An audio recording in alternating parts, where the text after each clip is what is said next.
I'm Mac, welcome back to my channel. If you like what you see, as always, don't forget to like and subscribe and consider joining my Patreon for access to all videos 12 to 24 hours early. Now, if you haven't already seen part 1 of this video, I highly encourage you to check that out here. I'm gonna throw a card up here because it's gonna not make a lot of sense out of context because we're gonna be rejoining the live stream that Dave Hollis posted like right into it. So I would definitely recommend checking out part 1 first. And without further ado, let's go! Yes. You need those Mickey pancakes? All right, let me finish reading this chapter, then we're gonna Mickey pancake it up.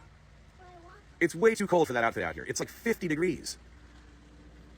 But I want you to. You need those Mickey pancakes? Yes, right now. Okay. Yeah, there you go. Okay. We're going to finish reading about stillness. If you were paying attention, I'll tell you what, stillness was something that we were talking about a while ago, but I want you to make Mickey. you better go wake up Lolly. I want you to make Mickey pancakes. I will make those Mickey pancakes, but we got to finish reading this chapter. These people have been patient. They've been decent. Most of them. A couple of them have not been decent at all. They've been indecent. But most of them have been decent, and I'm going to... Please make Mickey pancakes. Yeah, we're going to make Mickey pancakes as soon as we finish this chapter. But I want you to do it. I'm going to do it. How about this? Why don't you ask Ford to get the ingredients out, tell him it's time to get up for flag football, and then we'll make some panners.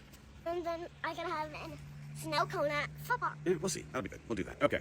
Snow cone. I mean, the game's at like 10, so I'm not sure if we're having snow cones. But, okay. Where...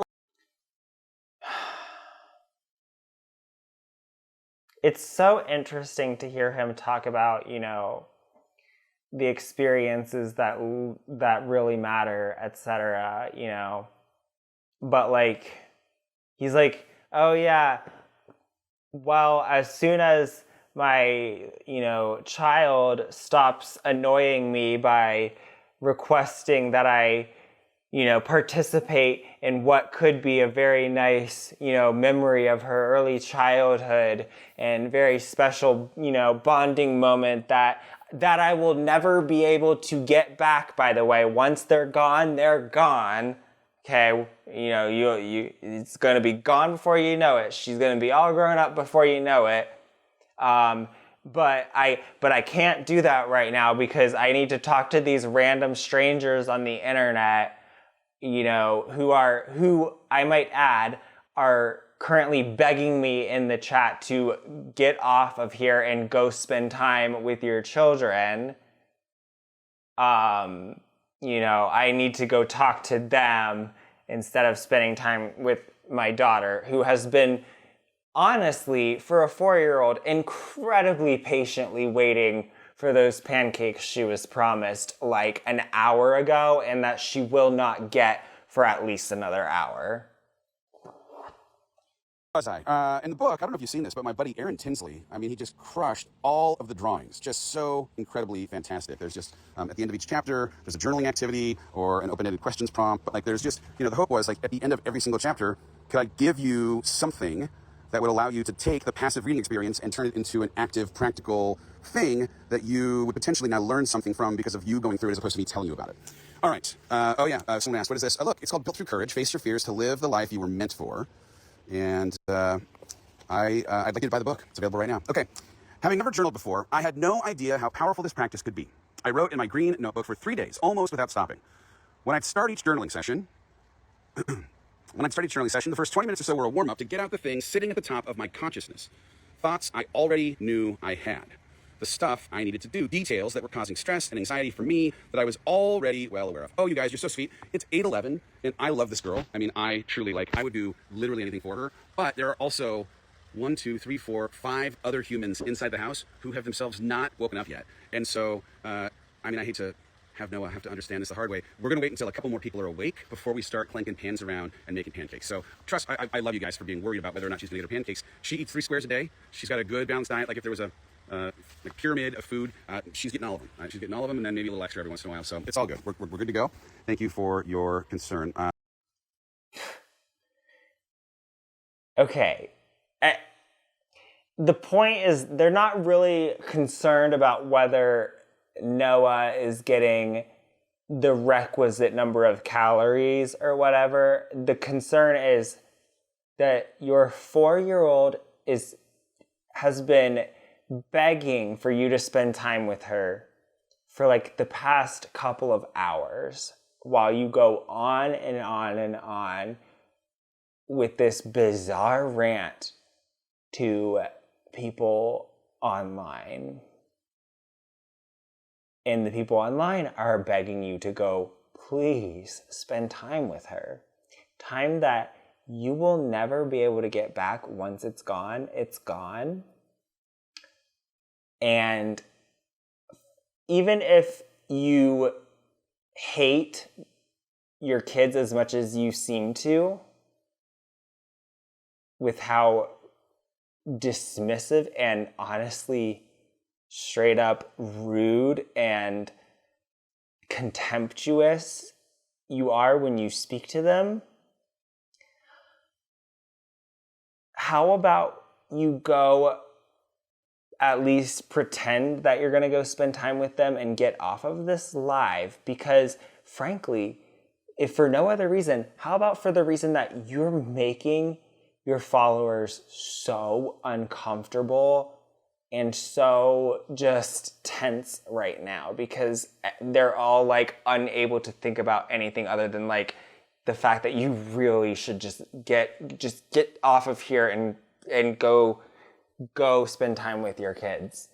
Like, it is so awkward. It's so uncomfortable. It's so tense. Like, you are the only person who is able to focus right now. I promise I'm a good dad, even though I'm neglecting pancake making in real time so I can spend time with you. Let's see. But then, okay, this is important. So for 20 minutes, I would write things that were at the top of my consciousness. The top of my consciousness, right? But then, after the 20-minute mark, something magical would happen. I'd write things that I wasn't even aware I'd been thinking. Now, I was tapping into my subconscious, where I'd been pushing down feelings and storing my unprocessed emotions. By deleting social media from my phone, carving out time, setting an intention with stillness, I was finally able to see and hear what I hadn't been able to in the busy day-to-day of normal, quote-unquote, normal life. Before I left the desert, I had a vision for what I wanted to going forward. Well, some of the details needed some polishing. Some of the details still needed polishing. I knew I wanted to tackle a massive physical challenge in my first marathon, but I still needed to train. I knew that I wanted to craft a career out of writing and speaking, of making impact with the tools I create, but I hadn't yet fully stepped out from behind the scenes at Hollis Company. As much as MrDaveHollis.com might become a destination for these tools, I wasn't yet a published author, coach, or podcast host. I'd only just begun to speak on stages. Most of this was still just an unrelenting tug for my intuition. I certainly didn't have all the answers, but I did have direction. Okay, so real quick. Okay, so journaling for me is a thing I never did. I had some skepticism around journaling. I just thought that it was woo-woo. I didn't understand it as a thing that could actually afford breakthrough. Then I was asked a pretty simple question. What do you like? What do you like to do in your spare time? And I had a hard time answering it because so much of my spare time had been focused on, I like to do what Rachel likes to do, or I like to do what the kids like to do, or I'm going to show up at sports, or I'm going to take care of the dog, or I'm going to do whatever Rachel wants. And in the absence of being able to answer that simple question, hey Dave, what do you like to do in your spare time? I decided to go and start this exercise of writing in a journal to see if I might, in stillness, have the answer to what I like to do in my spare time reveal itself because of having turned off the noise and allowing myself to listen. Okay, so I ended up actually having a lot of breakthroughs that would have not otherwise come through, certainly not come through in all of the noise that exists in the world. And so it was super, super helpful. It was 3 days. And by the way, I'm not saying that you take 3 days, you take 3 hours. And you have an amazing breakthrough or two that happens at the 20-minute mark of that 3 hours. But I would just encourage you to consider journaling. Let's see. Using what I discovered in the desert. Oh, don't look at me. Let's look at the old patio of peace view. Okay. Using what I discovered in the desert, I began to approach my search for purpose in an entirely new way. My morning routine now... hold please. Sorry, that person just has to leave. I'm not trying to boot people and read, but I am actually trying to boot people and read. Okay. Using what I had discovered in the desert, I began to approach my search for purpose in an entirely new way. My morning routine now included a space for silence, for journaling, and for meditation. I still went on my usual long runs and bike rides, but I intermittently threw in runs without music that had usually fueled me, allowing myself to be alone in my thoughts. My back patio, where I am currently sitting, my back patio became an every evening destination to slow down and listen to my emotions from the day. I wish he would have told us that we were on his back patio before. It turns out that stillness isn't just a valuable resource for getting clarity on where you are, it's also an important resource for maintaining sanity when you become committed to ditching what you know, when you commit to leaving the harbor. Deciding to move away from your familiar will introduce chaos in your life. And that chaos will take you under unless you commit to stillness as a way of regaining equilibrium. This is what he thought would help someone more than anything else find a job. What? Okay, great. We've been given this massive opportunity to inventory what matters and what doesn't matter at all. And if we go back to normal, not having taken advantage of this chance that you had to ditch the stuff that was part of your normal, that didn't serve you. Can I have my two little vitamins? Yeah, sure. Go tell Pop. You know my dad? My dad's here. Well, he's still asleep. I would go into his room and I would shake that bed and tell him, Pop, I need you to get up and get me some vitamins. Let's see what happens. And when he asks who said that you could do it, tell him Jeffrey sent you. Okay? You say Jeffrey sent me in here, and you just say, Dad, Pop, I need vitamins. He's gonna be like, you need to wake me up to get vitamins. Wow, the level of just, I'm sorry, but contempt and hatred he has in his voice for her right now. Is that funny to you? Is that funny to you? Go wake up Pop. I dream of Pop coming here so we can wake him up to get vitamins. If he had to golf this morning, he'd be up. I'm glad that she's too little to kind of get, understand how just hateful and sarcastic that was. Like, I'm glad, but for everyone else here, it's kind of heartbreaking. I'll tell you right now, if Pop had a golf outing, he would be up. So he might as well get up when he's not golfing and grab some vitamins. We just had this huge opportunity, right? And Imagine your elderly parents are visiting you, and your 4-year-old daughter is begging you to please make her some Mickey Mouse pancakes so that you can have breakfast together. And this is what you're doing. And I might add that what you're doing, the topic that you're talking to your little following online about is how you suddenly became aware of what really matters in life. But you're having trouble getting through that story about how you discovered what really matters in life because your damn 4-year-old daughter keeps interrupting you, being like, can we have pancakes together? And, your elderly parents aren't helping out by getting her out of your hair. How am I supposed to tell everyone what really matters in life if y'all are bothering me, right? Like, because I'm the next Jesus. Yikes. I want to make sure that there is an appreciation that it's not too late. It is not too late for you to still do the inventory of what that was previously in your day-to-day, what that was previously clogging your calendar, what of the things that you previously committed to, you are unavailable for after this COVID is done. I'm unavailable. I'm so sorry. I wish that I could accommodate that request. It is misaligned, unfortunately, with the direction that I'm heading. I'm so sorry that I'm unavailable to answer this call. Whatever the call is, I'm so sorry. I'm not able to do it. The thing is, I find a way to do it really respectfully. I don't apologize anymore. And I hope that doesn't make me mean, but I don't feel like letting someone know that their request is misaligned with who I've been created to be or the way that my heart is lit on fire. I just say, oh, you know what, I'm unavailable. I've actually committed my time in this area, in this space, and I'm going to stay focused on this because this is where I think my gifts are best used. I think this is where I am closest to honoring the intention of why God put me here. And I respect that, man, the thing that you want me to do is about supporting what you believe God has put you on this planet for, but you're going to find somebody else who has that same kind of calling. Right? I'm sorry, I'm unavailable. It is a boundary. Yeah, someone, Miss Nat Polito said it's a boundary. Can we hold that for a sec? Say hi to these people. Hi, everybody. 2 vitamins. Coming right up. Coming right up. There we go. 1, 2. 1, 2. Here we go. Anyway, in the rush to return to normal, let's use this time to consider which parts of normal are worth rushing back to. It is not too late. Please, please, please, please, don't let this opportunity to reset, don't let this opportunity to inventory what you do today is aligned with your personal values, is aligned with your calling, is aligned with your faith, is aligned with your heart, is aligned with your peace, your pursuits of peace. I agree, normal doesn't exist. I completely agree with this. Normal does not exist. So you have to define what normal is. It's really interesting. I was having a conversation with someone about balance, and balance is it's just such an interesting concept because balance ends up feeling like this thing that like TED Talk types want to all the time. Are you messing with Jeff? Jeff doesn't like to be messed with. I would definitely not mess with Jeff. Looks ornery this morning. He was up here with me this morning when I was yelling at these people on accident. I was just a little cranky because I hadn't slept very much. I'm excited about my book. What? Did you tell these people we have a tea time book coming out? Oh, come over here. You got to tell them. They're going to be so excited. So I'm super, super here for it. I'm sorry that I'm going topic to topic, but we just turned in the final art. It looks so amazing. When the documentary is in theaters on November 17th, the pre-show will actually feature the reveal of what the book looks like. I actually read it during the pre-show. So if you're going to go to the documentary, I would just tell you real quick, there's 20 minutes of content before showtime, where there's a brand new, never before seen episode of Forward for Thought. There's an episode of Tea Time. Hey, simmer down now. You're at a 9. I'm going to need you at a 4. No. I'm gonna need you to 4. Jeff needs you like a 2. I'm gonna be honest. Jeff's a 2 kind of guy. But the first 20 minutes. Who talks to a 4-year-old like that? Like, that doesn't, like, do you know that, like...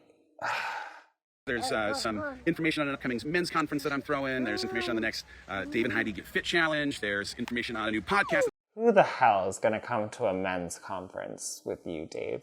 Heidi and I are doing. There's a whole host of different things, but among them, the book is called Here's to Your Dreams, a Tea Time with Noah book, and it comes out 2/22/22, and I'm super, super excited about it. All right, I'm gonna talk about balance. Let's start talking about balance. What are you doing?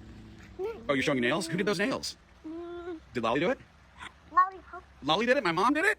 Unbelievable. Okay, so Lauren asks, if we can't make it to the theater, is there another way we can view it? So there is, and I'm gonna put this up on a landing page. If you can't make it to the theater and you want to watch the documentary, buy a ticket to the documentary in theaters. And then we will email you a digital copy of the movie and the bonus that runs after it, and frankly, probably the pre-show, the following day. So if you buy tickets to the theater, right? I think it's around what a regular movie ticket price is. It might be like $15, $17. I don't know what it is. I know you're still alive. I've just been sitting here. It's so nice out here right now, and nobody's bothering me. I mean, except for Noah, but she's no bother. This is what we do for like the next 2 days. We're just gonna have people jumping in and out. So if you're interested in seeing the documentary, if you're in Canada and you're looking for a Canadian theater, the answer is yes. It will be at Cineplex Theaters. We've given them all of our information. We've given them the posters that have the Cineplex logo. We've given them the trailers with the logos on them. So that will happen. Does that apply internationally as well? Heck yeah. I mean, don't tell anybody, but heck yeah. This is a little bit, I'll be honest, it's like we're going a little bit rogue. So Anne asks, what documentary? Okay, someone remind me that I'm going to come back to balance, because I teased balance, and here I've got the sun on my face, and I'm going to talk about the documentary. Okay, so on November 17th, there is a documentary in theaters. It's a pretty vain name. I'm going to be honest. It's a pretty vain name. Dave Hollis presents Built Through Courage. But the idea was, is there a way to potentially, for people who have bought the book to now experience the book in moving picture form, or people who haven't bought the book to have a great experience in the theater and maybe decide that they now want to buy the book because they're like, geez, this is a pretty great movie. I really, really liked it. So who the fuck is gonna go see this movie that hasn't bought the book? The movie features me storytelling the arc. It's like a 95-minute, like an hour. It's an hour and 35 or 40 minutes of movie. Okay. And I had the opportunity in the run-up to doing the promotion for this fine book. I've only been 3 minutes. Let me make sure I tell you. It can have generational impact. It can fundamentally change the way you love yourself when you're by yourself. Okay. Dave, I don't need your help on how to love myself when I'm by myself. In fact, I feel like thinking of you would be very counterproductive to that. That's all I'm gonna say. I know that you probably think that it would help anybody to think about you. I assure you, it doesn't. Even though God created you that way. But more than that, I am interested in you buying this book, because if I convince you to buy the book and you change your life, and I'm at the end of mine trying to measure if the things that I did with the gifts I was given produced any fruit, I want to have a bunch of you be able to raise your hand and be like, oh my goodness, I read this book one time. I was struggling, but you know what? Dave was struggling too. He made me feel normal in that struggle, so that was great. I didn't feel shame anymore, but I didn't understand that I had to make a plan.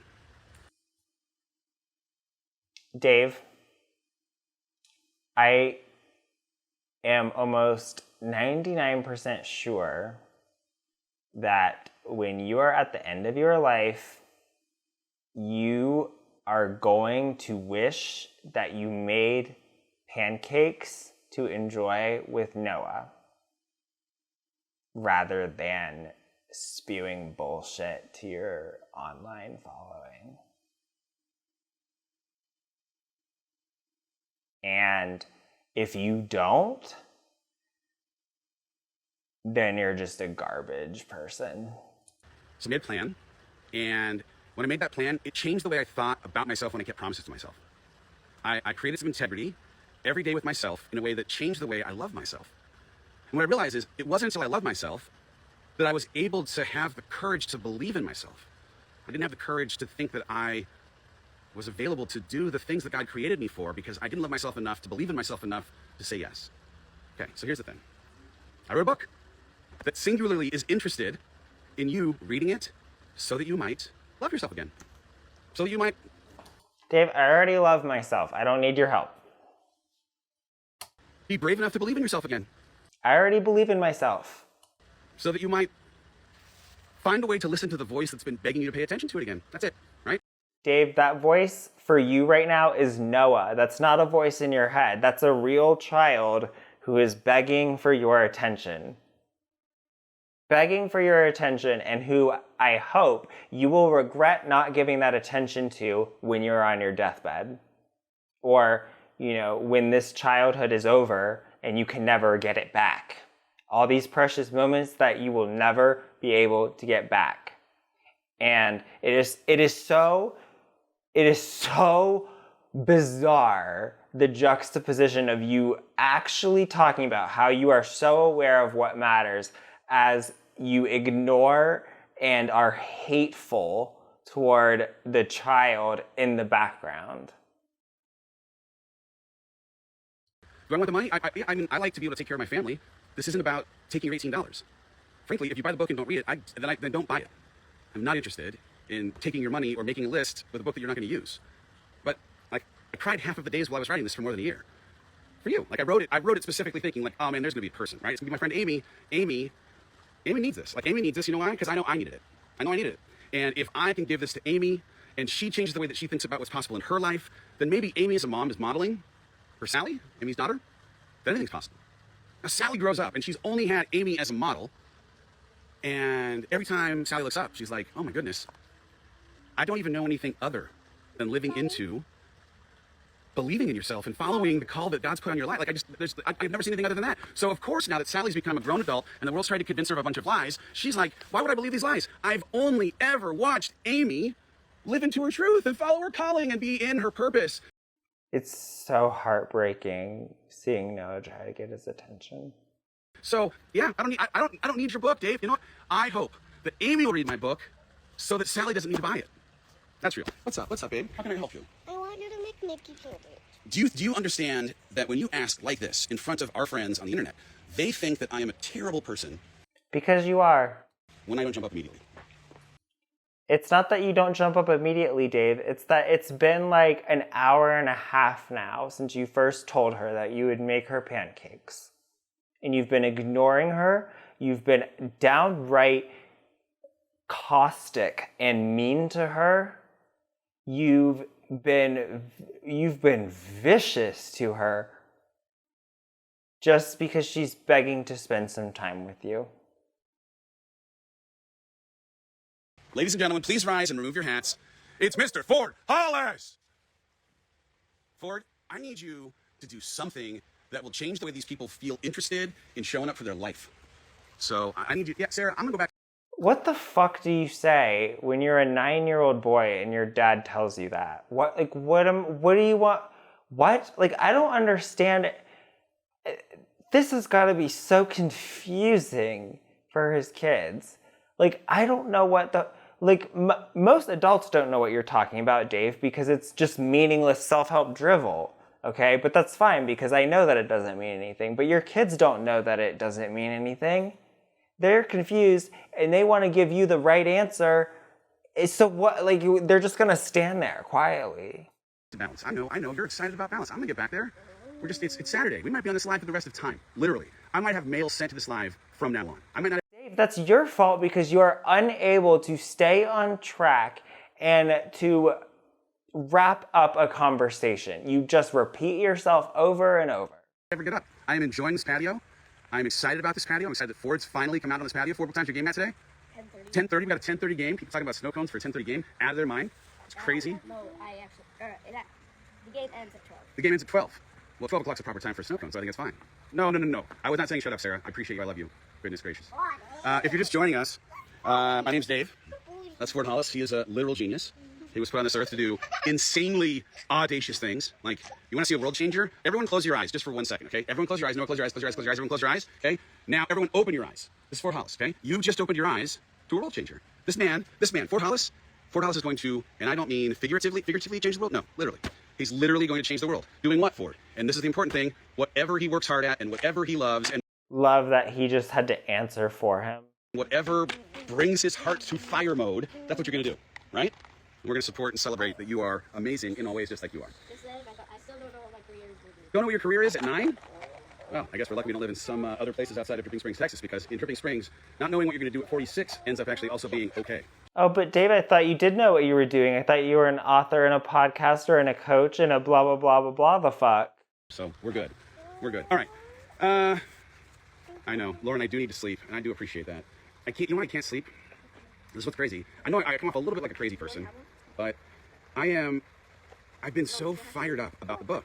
And this is like, I don't know how else to explain it. It's like, it's a little bit tough because if you ever find yourself working on something that you are just like, you would talk about all day, that you would talk about all day, that you do 40 consecutive days of teaching. Like, I know I come off a little bit like a crazy person right now, and I just legitimately don't care how I come off as long as someone sits up and pays attention to this thing that I have so much passion for. Because Alex, I'm gonna DM you back, brother. We're gonna have ourselves a little one-on-one time later. Where's Heidi? Heidi is in Phoenix, Arizona. She lives just outside of Phoenix.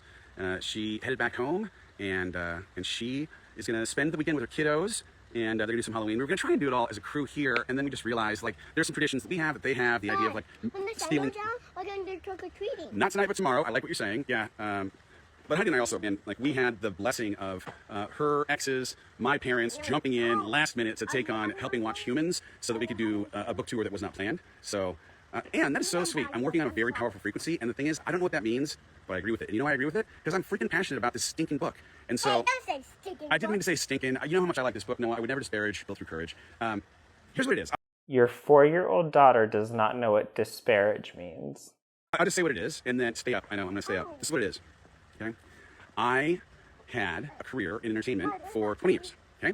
I had a career in entertainment for 20 years where I perpetually, by society, by masculinity, by executives, by my family of origin, had carrots dangled in front of me of my being able to feel a certain way when. Okay? Hello. If you get to this title, if you get to this amount of security, salary, if you get to this status, if you get invited to these rooms, then. Before then, you're not going to feel it, but once you get it, then you will. Okay? Says the man who has repeatedly stated that he thinks that this book could help every single person. That's how you can tell that he legitimately does not understand how incredibly privileged he is, and that he has no concept of even what that privilege looks like and how different it is for most people. You can tell he does not understand it. Because if he did, he would understand that what he is saying right now is utterly batshit crazy. So I believe that was real. I believe that was real. And then I worked really hard. I was an achiever. I am an achiever. And I'm a 3 on the Enneagram. So for whatever reason, my wiring, this is not ideal, but it was very helpful in building a career, building a company. Okay. I unfortunately or fortunately connected doing things, right? Achieving things with my... You know what? This has been such a long video. I just, I need a comfort snack, especially since I just came home from work and kept recording. So you know what? Like I'm just gonna go. I hope you don't mind, and if you mind, then unfollow me. Why do you follow me? If so Paisley, I, in my last book, wrote a chapter about Enneagram, and I did take a test called Enneagram, and I was a 9. But it turns out, if you take the Enneagram test under stress, and I'll tell you what, I was unbelievable. It was like I had a 9 under stress, and if you are stressed, I was super stressed when I took it, then you test as a 9 when you're really a 3. And so I actually am a 3, okay? So I had this relationship between achieving things and believing that if I achieve them, then I would access my worth. Daddy, I think I know what I'm going to be when I'm older. What are you going to be when you're older? An animal tamer. Oh my goodness, the animals are out this morning. Oh. Nice. Well, let me see. Oh, it's on the ground. Nope. Okay, so because of this relationship I had in achieving, right, I was good. Like if I could memorize enough Bible verses, if I could score enough goals, if I could become valedictorian of my high school, if I could, get the right job at Disney, then I would be enough and worthy and lovable. And the headline is, I'm already enough. You're already enough. I'm already worthy. You're already worthy. Our worthiness exists before we do one single thing. Our enoughness is a thing that we are born with. It doesn't mean that we can sit back and do nothing. Is it going in my sock again? No, it was almost in his sock. Goodness gracious, right? You're worthy without any achievement. You don't need to do a stinking thing. And I didn't appreciate that. But I bought into it for a long time, a long, long time. I'm going to land a plane here. Hang on for one sec, okay? So I had this entertainment career where even though I had so much evidence and I could have climbed that... Please don't tip her back, brother. We're trying to have a nice, peaceful little bit of time here on the patio piece.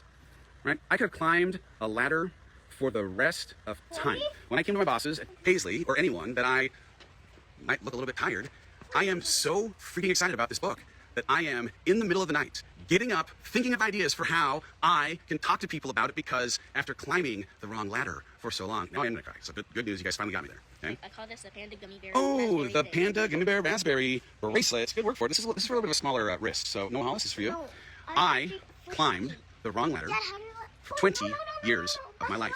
No, that's mine. And when you find out you're climbing the right ladder, you actually feel like you're alive for the first time in freaking forever. Like, I'm so excited about the recognition that I'm climbing the right ladder, that I'm working in the right space, that I'm using my gifts in the way that they were intended to be used. And the headline is, once you find that you're climbing the right ladder, it's hard sometimes to sleep when you get excited about the things that you've created. Like, Dave, do you hear yourself actually screaming over your child crying? It's really sad how much he is missing, how much he will continue to miss about what actually matters. And I really don't think he cares, because I think he kind of hates his kids.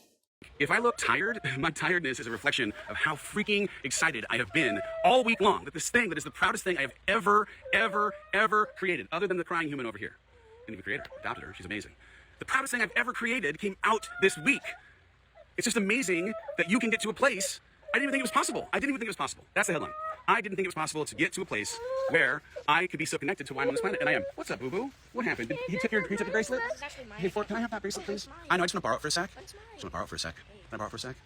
Thank you. All right. I'm going to let Noah borrow it just for one sec, and then I'm going to give it back to you as soon as I'm done with this. I'm almost done. We're going to finish up with balance, and then we're making pancakes. Here's the thing. Noah had a bracelet that was taken from her. She's now retrieved it. Tears are big. Not terribly real. Technically, Ford's bracelet. Yep. Ford's bracelet, technically. Your bracelet in your hand right now. Your possession 8/10 of the loss. You're good. I want to sit with you. Get up in this chair, honey. Come on, let's finish this up. We're gonna bring it home strong with a little conversation on balance. Okay, so here's the thing. I love talking to you guys. This has been awesome. You know what this is, Noah? That's Built Through Courage. So since you asked, Noah, this is Built Through Courage. This is what I've been doing every day. I've been talking about a theme song. It's pretty rad. Okay? Not yet the best time. Best time after rain. Babe, before I die, doing super cool on how I'm doing my rabbit song. Now, the podcast host yet?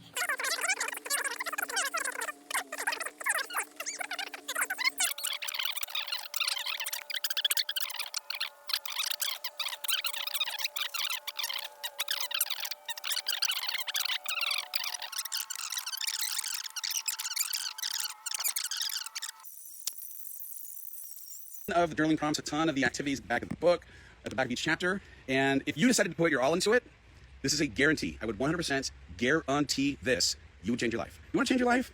What do you want to change about your life? The fact that you don't have pancakes in your mouth? Let's change that in your life. Why not? Why not? Where do you sign up for the book club? I know. So I have a small sleep. Thank you for those of you that very generously pointed out that I look tired.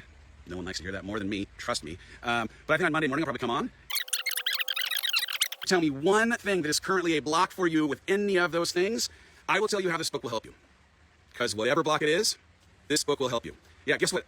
Myself is a great answer from, I missed the name, but myself is actually likely the answer. And so if the answer, we got a dinosaur coming outside. Ladies and gentlemen, oh geez, don't fall down the stairs, please. It's just Ford Hollis. It's Ford Hollis. This is his costume. Ford, give her some space. I mean, here we go. This is why, you guys are like, just go spend time. Go spend time with this? I know what you're saying. Anyway, the bottom line is, there's a lot. Hey, listen to me, and I want you to hear these words so clearly. No, look me in the eye. I love you more than any word I ever speak to you could ever fully express. Do you believe that? Hold on, you're not looking at me. Hold on. Do you believe that? Do you believe that I love you? Okay, now let me tell you something about my love. I will never, look in my eyes. I will never, and I mean ever, let anyone that I love be endangered in any way by inflatable dinosaurs. So this dinosaur's not even getting... And that's why I'm screaming at you like I absolutely fucking hate you. close to you. It's not getting close to you. No, it's part of my remit on the planet. Okay, if you're going to whine like this, though, what I will do is ask you to kindly, and I do mean kindly, go sit in the jacuzzi. Can we not yell at a child for whining when they are frightened and they are looking to their father for comfort, even if that fear is not rational, because they're 4 years old? I remind you, Dave, she is 4. She's frightened by the costume. And you're yelling at her for whining and then telling her to go get into water unsupervised. What the fuck? You actually are a terrible father, Dave. You are a terrible father, and I am making that judgment. Okay. All right. I'm back. Hello, everyone. Hello, everyone. The sun is anyone? I know. I would just go spend time with them. I know. The dinosaur butt. Miserable dad I am. What was I saying? Oh, a lot of the book, a whole bunch of the book is about self. The relationship you have. Look at the dinosaur. He's going back inside. This silly dino. Please don't knock my drapes off the rings and the rods.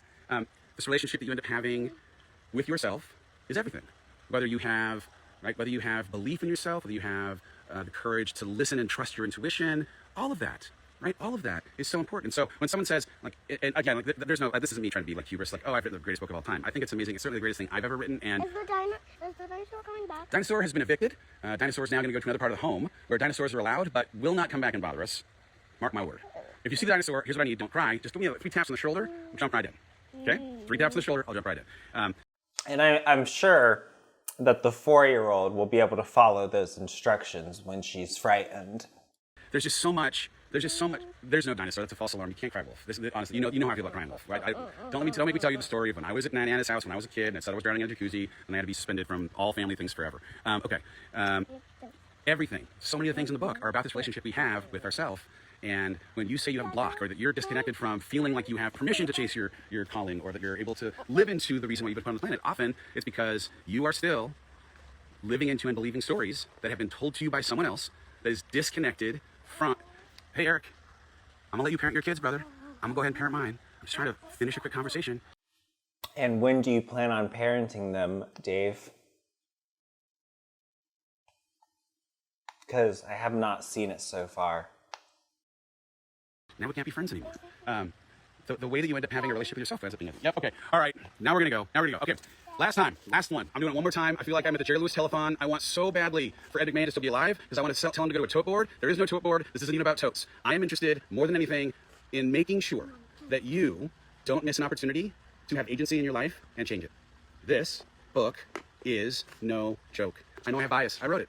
Okay? I wrote it. I know I have bias. Yes. Hey, can you tell these people to buy this book real quick? No, don't. I don't want to use you to sell books. Hold on one sec. Stop. You had your 2 vitamins. I know this game. We're not playing the 2 more vitamins game. 2 more vitamins and not till bedtime. It is 9:14 in the a.m. You've got like 10 hours. You got to take 3 huge breaths, and I'll talk to you in a second. This book, I spent a bit more of a year on this book.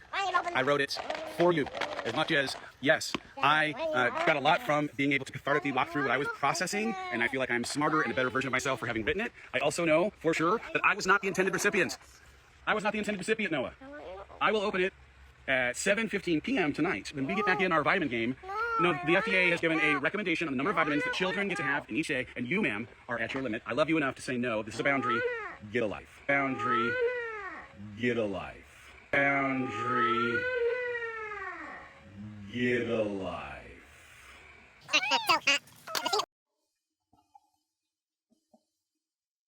Get a life is what he just said to the 4-year-old who was promised pancakes like 2 hours ago, who has been waiting, in my opinion, for a 4-year-old, has been waiting quite patiently for those pancakes. Get a life. He responds by talking to her like a bully that at school would. Dave, you might not have changed very many lives with your little book or your little live this morning, but I would be willing to bet that Noah will never forget you hatefully telling her, get a life. She will probably remember that forever. Very clearly. Just so you know. I honestly think he hates his kids. I just can't imagine saying that to a 4-year-old. A 4-year-old who, in my opinion, has been remarkably well behaved, given that she's been waiting for some pancakes she was promised for 2 hours. 2 hours is an eternity for a 4-year-old. That is an eternity.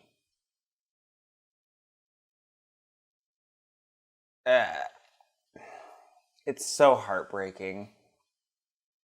Be the greatest recognition of me having done well with the gifts that I was given. I'm just gonna say, and I'm done. Okay? If you're willingness to buy this book, that's right. Here's the reason why I don't buy it yourself, but if you are willing to buy this book and actually read this book, you will see things you cannot see, you will know things you cannot know. Okay? At the end of my life, when I'm trying to put a finger on how well I took the gifts that I was given and used them to affect change in the world, the question of how many people today bought this stinking book and decided to read it will be answered. Maybe you should think about how you use them to tell your 4-year-old daughter, get a life. And so I'm not trying to beat you over something that I don't believe in. I'm 100% positive there is something in this for you. I wrote this for you. I'm connected at a very, very deep level to purpose in a way that after having climbed wrong ladders for decades, I finally want. I tell you how you climbed right one. This is first. This is the book, right? Let's go through that because now I'm actually finally appreciating it on my spot. So I need to run that.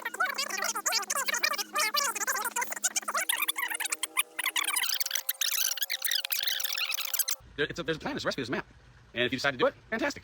You'll have a completely fundamentally different life. You will experience depths of fulfillment. You will feel connection to purpose. You will have better relationships. And if you don't, you won't.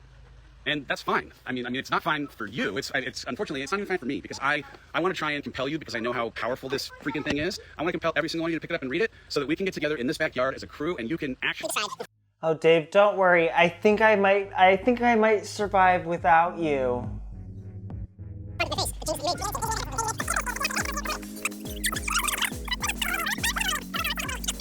Some Mickey Mouse pancakes. I wish I could do something like, buy the book, I'll make you a pancake. I'll tell you what, I'll make some extra pancakes. Send them out back. We'll see if any of you guys show up. I love you all. This is the longest live I've literally ever done. Who's coming to make pancakes with me? Let's go. We're going. All right, you all good people. If you are interested in sending me a signal of how much you appreciated the 2 hours of time that we got to spend on the back patio today, I got one $18 way that you could say thank you. Go ahead. I'm sure Noah would have appreciated it if you spent, 2 hours of quiet, alone time playing with her on the old patio of peace. That would have been really special to her, I bet. It would have been really special to her, I'm sure. But I guess she didn't get that. Buy that book. All right, love y'all. Pancake time. If you're coming over for pancakes, make sure you bring a little extra butter. We don't have a ton here at the house, and we are going with real maple today.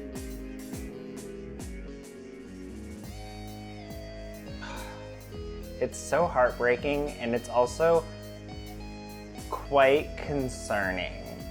I think he might actually be in the middle of a manic episode or something. I don't know that this will have, sadly, that much fallout for him because, unfortunately, because it is such a long piece of content, it's hard to really share it. Even for me doing this video, it only really gets revealed how bad it is when it's all in the full context of it, when you realize how long it is, how long he's making his children wait, etc.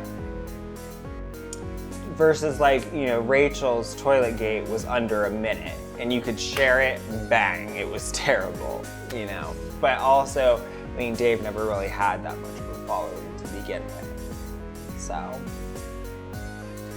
but yeah, he's a garbage human being. He's clearly having a meltdown. I can't imagine how much bigger of a meltdown he's gonna have when no one buys a ticket to that movie. But that was so revealing of how much of an utter narcissist and completely delusional man Dave Hollis is. And I promise that I will get back to prove it much more quickly than Dave would get to making Mickey Mouse pancakes. I've been Mac. Peace out. Bye!